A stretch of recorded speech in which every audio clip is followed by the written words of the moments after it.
어제까지는 뭐 한동훈, 윤석열 두 사람의 갈등이 봉합되냐 마냐 이런 보도가 줄을 잃었던 상황이고, 사실은 오늘 조간을 보면 가장 큰 이슈는 두 가지가 있는 것 같습니다. 하나는 방금 언급한 대통령과 비대위원장의 만남, 갈등 봉합이냐 아니냐. 다른 결론은 그 갈등 봉합 쇼를 서천 시장 화재 현장에서 해야 되느냐, 이 비판이 있는 것이고, 또 다른 결로 그런 화해 쇼에 너무 치중된 나머지 대통령과 비대위원장은 과연 이 상인들, 피해 상인들의 목소리를, 화재 피해자들의 목소리를 들었냐, 제대로 들었냐, 이거에 대한 비판이 있는 것 같고요. 이게 이제 하나의 큰 덩어리입니다. 다른 하나의 덩어리는 김건희 여사 사과해야 한다라는 목소리가 연일 조중동에선 더 거세지고 있는 것 같고요. 뭐 기타 언론들은 이미 많은 지적을 해왔습니다. 그리고 뭐 TV조선에서 어제 그 단독 보도가 하나 있었던 걸로 기억하는데요. 김건희 여사가 사과하려고 마음을 사실 안 먹었었던 건 아니다, 뭐 이런 류의 보도가 있었던 걸로 저도 기억이 납니다. 제목이 이렇습니다. 당이 결정하면 사과하겠다라는 의사를 전달했었다. 네, 이게 이제 TV조선의 단독 보도인데요. 제 불찰로 일이 커져 진심으로 죄송. 사과를 해서 사안이 해결된다면 1000번이고 10,000번이고 사과하고 싶다. 진정성 논란에 책임론까지 불붙듯 이슈가 커질 가능성 때문에 쉽게 결정을 못 내렸다라는 것이 이게 TV조선의 단독 보도였습니다. 근데 이 맥락도 이해를 하셔야 되는 게, 어제 오전에 동아에서는 12월 당시에 김건희 여사가 지인들한테 메시지를 보내서 사과할 의사가 없다라는 보도도 함께 있었고, 타임라인으로 배열해 보면 그 보도가 있었고요. 한동훈 비대위원장과 윤석열 대통령의 갈등이 봉합되는 그림이 오후에 있었고요. TV조선의 단독 보도가 그리고 나왔습니다. 그리고 오늘 조간에는 김건희 사과해야 한다. 사과하면 마치 이 사태가 다 끝날 것처럼 군부를 지피고 있죠. 그런 맥락의 하나의 어떤 거대한 시나리오라고 표현은 좀 그렇고요. 하나의 흐름이 지금 만들어져 있다라고 제가 정리를 해드릴 수 있겠습니다. 자, 그래서 큰 두 가지의 덩어리를 짚어보고 이 맥락의 흐름까지 오늘 짚어보는 포커스로 나아가도록 하겠습니다. 첫 번째 포커스, 대통령이 만났다는 일부 상인은 누구일까? 어제 오후, 그러니까 어제 저녁까지 나왔던 보도와 오늘 오전까지 나왔던 보도를 다 종합해서 하나의 덩어리로 또 정리를 하겠습니다. 어제 저녁까지는 언론 보도를 보니까 대통령이 서천시장 화재 피해 상인들을 만났다라고 대다수의 언론이 그렇게 보도했습니다. 윤 대통령은 상인들에게 명절을 앞두고 얼마나 상심이 크시냐, 여러분들이 바로 영업하실 수 있도록 최대한 신속하게 지원해 드리겠다. 특별 재난지역 선포 가능 여부를 즉시 검토하고 혹시 어려울 경우에도 이에 준해서 지원하겠다고 말했다고 대통령실은 전했다. 즉, 대통령실은 전했다라는 표현이 들어간 걸 보면 대다수의 언론은 대통령실의 공보 라인을 통해 이 내용을 전달받았습니다. 물론 현장에서 취재한 기자들도 있지만 이 내용을 그대로 전달받아서 받아쓰기를 한 경우에는, 받아쓰기를 해서 보도를 한 경우에는 대다수의 언론들은 대통령이 상인을 만났다라고 보도를 한 것이죠. 그래서 대다수 국민들 또한 대통령이 상인을 만났다라고 받아들인 것이고요. 그런데 양심은 있었는지 이렇게 보도한 대다수의 언론들조차도 어제 저녁 7시 전후까지는 윤 대통령을 만나지 못한 일부 상인들이 대통령이 사진만 찍고 갔다면서 항의하며 소란이 벌어졌다라고 이른바 각주를 달았습니다. 즉 대통령이 만난 상인이 일부인지 대통령이 만나지 못한 상인이 일부인지 이거를 확인을 해야 진실이 무엇인지 가려질 수 있다는 겁니다. 그래서 공간을 나누자면 그 해당 건물에는 먹거리동 1층이 있고 먹거리동 2층이 있는데 대통령은 1층만 왔다가 가는 겁니다. 1층에서는 서천군 의회 의장을 포함해서 일부 상인 대표들만 모여 있던 것이 사실입니다. 그런데 2층에서는 먹거리동 2층에 100여 명이 넘는 실제 피해 상인들은 오전 7시부터 밤잠을 못 이루고 오전 7시부터 대통령이 올지 모른다는 소식을 김태흠 충남도지사로부터 전해 들었다고 보도가 되고 있고요. 그래서 대통령이 온다고 해서 2층에서 기다렸다는 겁니다. 그런데 대통령은 1층에서 서천군 의장을 포함한 피해 상인 대표만 상인 대표도 일부 상인이니까요. 상인 대표를 만나고 돌아갔다는 겁니다. 그래서 2층에 있는 먹거리동 2층에 있었던 기다렸던 피해 상인들이 대통령이 갔다는 소식을 듣고 간다는 소식을 듣고 밖으로 뛰쳐나와서 항의를 하고 고성을 지르고 사진만 찍고 가느냐는 비판을 했던 그 장면이 언론에 또한 보도가 된 것이죠. 맥락이 이렇습니다. 그래서 오전 7시부터 기다렸던 상인들 입장에서는 김태흠 충남지사가 아주 이른 시간에 도착해서 오늘 윤 대통령과 한동훈 위원장께서 여러분들의 애로사항을 듣기 위해 방문 예정이라고 알려줬다라고 설명을 했고요. 한동훈 위원장이 1시에 도착하고 대통령은 1시 40분에 도착을 합니다. 두 사람이 만난 사진이 대대적으로 정치면과 사회면에 보도가 되고요. 이 두 사람은 약 17분간 현장을 점검합니다. 즉 한동훈 비대위원장과 윤석열 대통령이 현장에 같이 있었던 시간은 17분이고요. 오늘 오전에 이르러서 대통령이 이 현장을 전체적으로 방문한 시간이 다시 정정이 됐는데 어제 저녁까지는 약 17분 동안 같이 있었다고 보도가 됐고 어제 자정까지 또 오늘 오전에 이르기까지 대통령은 현장에 35분 있었다고 보도가 되어지고 있습니다. 그래서 도대체 보도는 왜 이렇게 엇갈리는 것이고 왜 대통령실은 대통령께서 상인들을 만나 위로했다고 전달받았느냐를 보니 대통령실 대변인인 김수경 대변인이 서면 브리핑한 자료를 그대로 갖다 베낀 언론 보도로는 상인을 만난 게 되어버렸고 밖에 나와서 항의를 한 먹거리동 2층에 피해 상인들, 대통령과 비대위원장을 기다렸다라고 알려진 대다수의 상인들은 나와서 항의를 한 것이죠. 이러니 보도는 엇갈릴 수밖에 없다. 현장에 나온 150여 명의 피해 상인들은 대통령의 방문에 감사를 표하고 눈물로 어려움을 호소했다. 이거 김수경 대변인이 브리핑한 겁니다.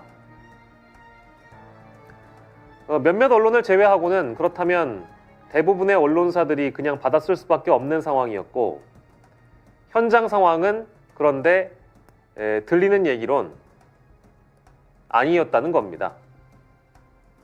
윤석열 대통령은 극히 일부의 상인들만 만나고 가신 것이고 어제 밤 상황과는 다르게 17분이 아니라 35분 동안 현장을 방문하신 게 됐으나 1시간도 안 되는 점검을 통해서 과연 상인들의 말을 듣기엔 충분했는지 상인들의 마음을 어루만지기엔 충분했는지 일단 질문이 나올 수밖에 없는 것 같고요.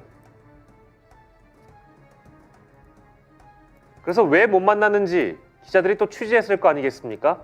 알아보니 현장에서 만난 경찰 관계자는 기자에게 현장이 어수선하고 상인 대표를 통해서 이미 대통령과 이야기를 나눴기 때문에 동선상 어려웠다.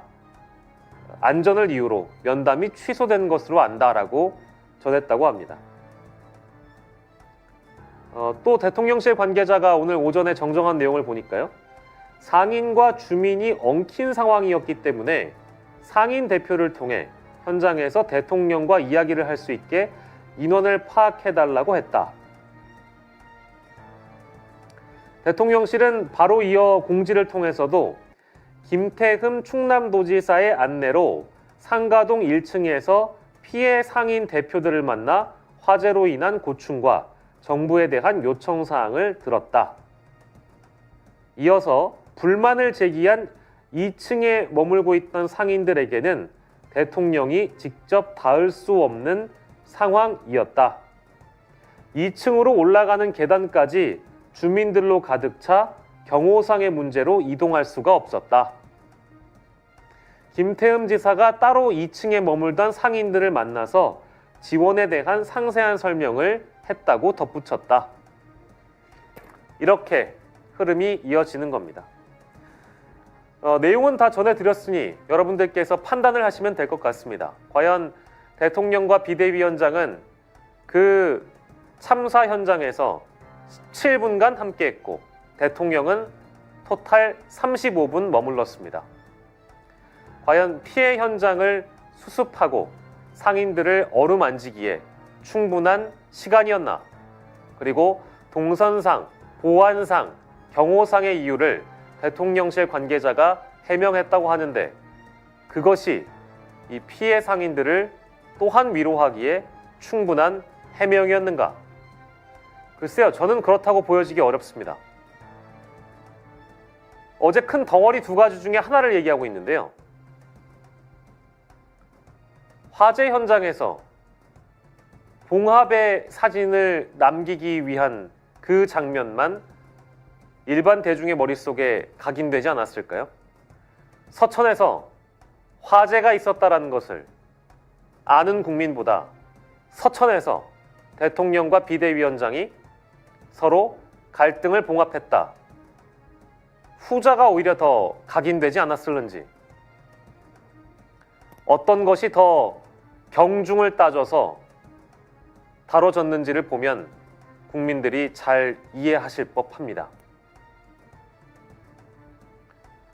하나하나 꼬치꼬치 책 잡는 것도 아니고요. 트집 잡는 것도 아닙니다. 왜 상인들은 이런 눈물의 호소를 하게 됐을까? 그걸 좀 더 세심하게 들어볼 줄 아는 정부였으면 좋겠다. 대통령이었으면 좋겠다. 여당의 대표였으면 좋겠다. 라는 말씀으로 가름하겠습니다. 저분들의 목소리가 거짓일까요? 저분들의 목소리가 트집 잡기겠습니까? 김태흠 도지사가 지원책을 들은 상인들이 내용에 박수를 쳤다. 상인들의 불만을 충분히 해소했다고 말했다고 하지만 저는 충분한 스키십을 했다고 생각하지 않습니다. 대통령이 머물렀던 시간 35분. 과연 사진을 찍으러 간 걸까요? 피해 상인들을 만나러 간 걸까요? 잘 모르겠습니다. 다음 포커스. 김건희 씨의 사과는 이미 늦었다.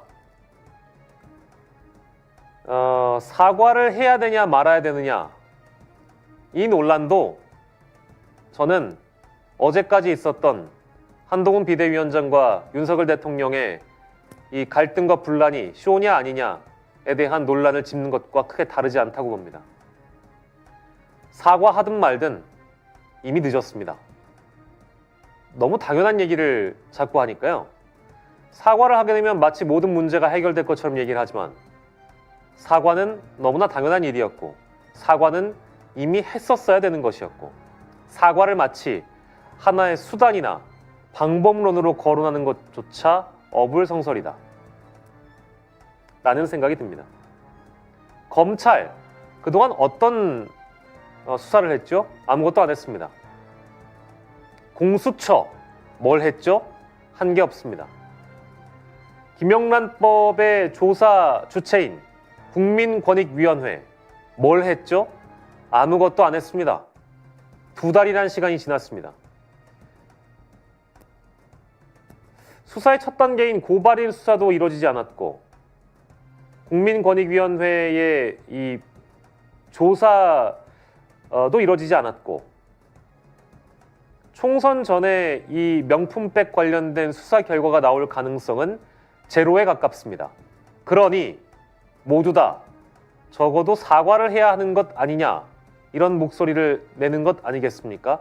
특히 그동안 잠잠했던 논설위원이나 사설 정도로만 오피니언란에 기고를 했든 사설을 썼든 논설을 했든 간에 사과의 주장을 했던 그 지면들을 제외하곤 그동안 다수의 언론들은 취재윤리, 불법 촬영만 운운해 왔습니다. 그런데 이제 와서 사과를 하면 마치 이 모든 상황이 종료될 것 같습니까? 그 정도만 하면 총선은 어떻게든 해볼 만한 싸움이라고 판단하는 겁니까? 절대 그렇지 않다. 검찰의 입장을 볼까요? 검찰은 김 여사 명품 가방 고발 사건을 지난달 서울중앙지검 형사 일부에 배당하고 수사 중이라고 밝혔습니다. 이 또한 80여일도 남지 않은 이번 총선에서 수사 결과가 나오기엔 만무합니다. 어림도 없습니다. 고발인인 서울의 소리, 최재형 목사, 고발인에 대한 조사도 이루어지지 않고 있습니다. 이러니 늑장 수사다라는 비판이 나올 수밖에 없는 것이겠죠.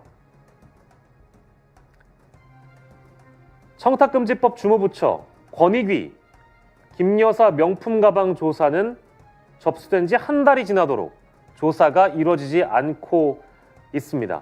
뒤늦게 언론들이 지적하니 지난 18일에 조사를 진행 중이다 라고 밝혔지만 이 신고인인 참여연대는 사건이 접수됐다라는 통보만 받았다라고 말했습니다. 권익위는 그저 조사 사실을 부풀린 것으로 보여집니다. 반대로 권익위가 입장을 냈던 가장 빠른 사건은 당시 이재명 대표 살인 미수 사건에 대한 입장 발표였습니다. 높은 국민적 관심과 알 권리라는 명분으로 이재명 대표 관련 조사 착수 사실을 권익위는 발빠르게 발표했죠. 이런 것도 보면 참 선택적이다 라는 생각이 드는 겁니다. 법조계 의견을 따르자면 명품 가방 의혹은 구조가 너무 단순하기 때문에 수사나 조사에 오랜 시간이 걸리지 않는 사안입니다. 그럼에도 불구하고 여지껏 검찰, 공수처, 권익위 뭐 하나 제대로 한 게 없습니다. 그런데 김건희 여사가 마치 등 떠밀리듯 나와서 사과를 하면 이 모든 상황이 마치 매듭이 지어질 듯 강조 또 강조하는 것은 저는 국민의 한 사람으로서 이를 받아들일 수가 없습니다. 총선이 끝나게 되면 검찰과 권익위에서 김 여사를 무혐의 처분하지 않겠는가 이런 전망을 미리 제가 해놓고 이 규정에 청탁금지법에는 배우자 수수금지만 규정할 뿐 배우자 처벌을 따로 정하지 않는 점을 아마도 법꾸라지들은 악용하지 않을는지 싶습니다. 반면 공직자 배우자에게 금품을 준 공여자, 서울의 소리, 최재형 목사 여기는 불법 촬영을 문제 삼고 있기 때문에 언젠가는 문제를 삼지 않을는지 마치 대통령실과 여권에서 계속해서 서울의 소리와 최재형 목사 불법 촬영, 취재 윤리를 문제 삼는 것은 검찰과 권익위에게 하나의 가이드라인을 제공하지 않는 것인가 라는 의심도 들게 합니다.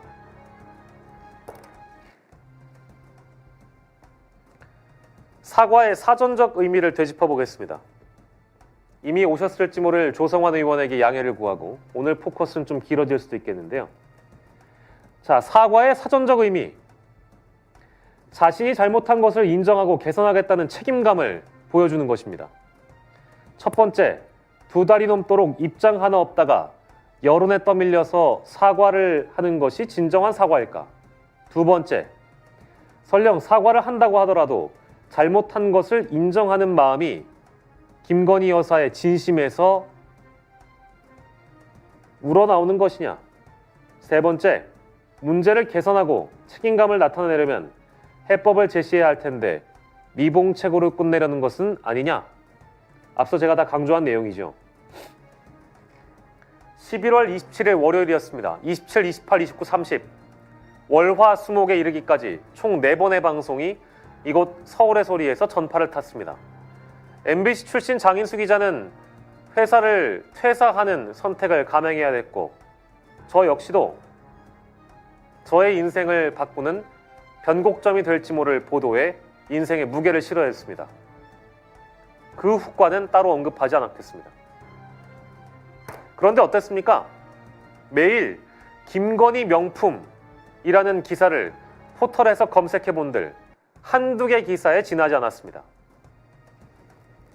처음엔 언론들이 취재윤리, 불법 촬영 운운하면서 본질이 아닌 것에 양반 짓거리를 해댔습니다.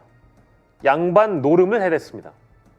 그러고는 이제 와서 김건희 씨의 사과를 요구하는 언론들이 대거 늘어났습니다. 당연한 것이지요. 그러나 다른 권력자들은 어땠습니까? 지난 2달여의 시간 동안 대통령실, 대통령을 위시하는 사람들, 여당의 지도부, 여당의 책임 있는 사람들이 뭐라고 얘기했습니까? 여전히 불법 촬영, 취재 윤리를 운운하고 있습니다. 게다가 사과할 수 없다는 입장까지 강력하게 어필하는 사람들도 있다고 하지요. 더더군다나 이철규 위원장은 국고에 귀속됐으니 이 선물을 반환하는 것은 횡령이란 궤변까지 늘어났습니다. 그런 입장과는 다르게 언론의 태도만 보자면 특히 조중동의 경우에는 여론의 냄새를 기가 막히게 잘 맡기 때문에 제발 사과만이라도 해야 이 사태가 마치 수습될 것처럼 이제 와서 얘기를 하는데요. 그들에게 김건희 여사의 사과는 곧 명분이기 때문입니다. 사과라는 것을 명분 삼아서 김건희 특검에 대한 무게를 희석시키고 명품백 수수에 대한 정치적 디스카운트도 줄이려고 하는 것이겠죠. 그런데 조중동은 이 정권을 세웠던 사람들이고 이 정권을 2년 내내 미화시키고 비호했던 사람들입니다. 이 사태에 책임이 없는 집단이냐? 그렇지 않습니다. 막중한 책임이 있는 집단이죠. 이제 와서 입장을 바꾼다? 차갑게 돌아버린 민심 앞에 사과 신용이라도 해달라는 그들이나 억지로 떠밀려서 사과하는 신용이라도 해보겠다라고 하는 어떤 권력자들이나 그 권력자에게 빨대를 뽑고 기생하는 기생충들이나 22대 총선에서 범야권들이 혹시나 절대 의석을 점하지 않을까 발등에 불이 떨어진 것입니다. 적당한 사과로 고개 숙이면서 이 사태를 매듭짓는 것은 말도 안 되는 일이고 더구나 사과라는 것은 정치적 해법일 뿐 법적 해법은 될 수 없습니다. 김건희 씨가 사과하고 국민들께서 이 정도 했으니까 영부인은 좀 봐주자 라는 언론 지형이 또다시 만들어진다면 저는 이것을 묵과할 수는 없고 국민 여러분들께서도 이를 용인해서는 안 됩니다. 이미 2021년 12월 내조만 하겠다. 대통령의 부인으로 자신의 위치를 확고히 하려고 했던 당시 대통령 후보의 부인이었던 김건희 여사. 지난 2년간 어땠습니까? 새빨간 거짓말이었습니다. 지난 2년간 나라에 혼란을 안겨줬던 사람은 김건희 여사 본인이었고 그 잘못을 진심으로 사과한다면 그 해법을 스스로 마련해야 할 것입니다. 그렇게 게다가 윤 후보에게 속아서 김건희 여사의 사과에 속아서 중도 무당층 그래도 좀 믿어보자 문재인 정부 심판해보겠다고 표를 줬던 분들 지금 아마도 내가 속아도 단단히 속았구나 라고 가슴을 치고 있을 겁니다. 그런데 그렇게 또 속아 넘어가시겠습니까? 고위공직자의 아내가 뇌물을 받고 1년 동안 돌려주지 않다가 갑자기 공익 제보가 등장하니까 사과로 끝낸다? 이제 와서 그 선물을 돌려주면 청탁금지법이나 뇌물죄 우리 남편이 적용되지 않을 사례, 선례를 만들려고 하는 것입니까? 제 친구가요, 초등학교 교사고, 제 친구가 중학교 교사고, 제 친구가 고등학교 교사입니다. 다 공직자입니다. 근데요, 그 중에 2명은 와이프가 교사고요. 학생들이 조그만한 선물을 주더라도 김영란법 운운하면서 과자 한 봉지 받는 것도 눈치 보고 받기가 어렵습니다. 그렇게 말단 공무원들은 나라의 법을 잘 지키고 있습니다. 그렇게 눈치를 봅니다. 그런데 대통령의 부인이 명품 선물을 받은 걸 선물로 대통령 기록물법을 운운하면서 끝낸다? 그리고 이 사례가 오직 한 건이라고 확신하십니까? 이 나라의 주권을 가진 국민의 한 사람이라면 진짜 배알도 없는 일입니다. 진짜 그렇게 된다면 전 세계의 어떤 언론들이 이 대한민국을 바라볼 때 뭐라고 보도를 하겠습니까? 국가 대망신, 국가 국격 추락, 이게 바로 코리아 디스카운트 아니겠습니까? 김경률 씨가 괜히 마리 앙뚜아네트를 거론했을까라는 생각이 드는 오늘이고, 영화 내부자들의 그런 대사가 나오죠. 어차피 대중은 개 돼지입니다. 적당히 지저대다가 알아서 조용해질 겁니다. 그런 개 돼지들을 뭐하러 신경 쓰십니까? 지금 이 방송을 보시는 분들은 아마도 개 돼지가 아니시겠지만 이미 한 번 속아 넘어갔던 분들에게 꼭 말씀드리고 싶은 것은, 이렇게까지 개 돼지 취급을 받고 싶습니까? 한 번 속지 2번 속냐? 라는 마음을 좀 가지셔야 될 겁니다. 조성환 의원님 죄송합니다. 3번째 포커스, 디올백은 선물이지 뇌물이 아니다? 대통령실의 김건희 여사 명품 가방 수수와 이 사건에 대한 해명은 터무니가 없습니다. 대통령 부부에게 접수되는 선물은 대통령 개인이 수취하는 게 아니라 관련 규정에 따라 국가에 귀속돼 관리 보관된다. 대통령 선물이다. 이게 말이 되는 해명입니까? 어제 제가 강조했지만 국가적 보존 가치가 있는 선물을 대통령 선물이라고 우리 법은 규정하고 있습니다. 크리스찬 디올백이 국가적 보존 가치가 있습니까? 공직자윤리법에도 공무원이 외국인으로부터 선물을 받거나 직무와 관련해 외국인에게 선물을 받으면 신고하도록 되어 있습니다. 크리스찬 디올백이 국제관례상 외국인으로부터 받았다고 설명할 수 있습니까? 물론 최재형 목사가 미국 시민권자라서 이 공직자윤리법 규정에 나온 그대로를 적용한다고 하더라도 지나가는 개가 웃을 일입니다. 더더군다나 어제 이철규 의원이라는 분의 해명을 따르더라도 이걸 반환하면 횡령이다. 웃음부터 나옵니다. 밖에 나와서 해명하시는 친윤 국회의원 여러분, 여당의 지도부 여러분, 대통령실 관계자 여러분, 가슴에 손을 얹고 거울을 보십시오. 부끄럽지 않으십니까? 제가요, 이 기사를 정치를 아무것도 모르는 어떤 고등학생에게 공유를 해봤습니다. 그 고등학생도 우습디다.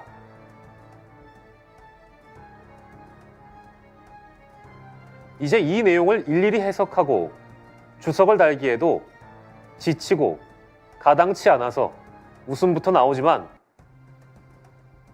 어제 얘기했던 표현을 다시 한번 쓰겠습니다. 정치의 수준이 참혹하다. 정치의 수준이 후져도 너무 후시다. 오늘은 이 정도까지만 하겠습니다.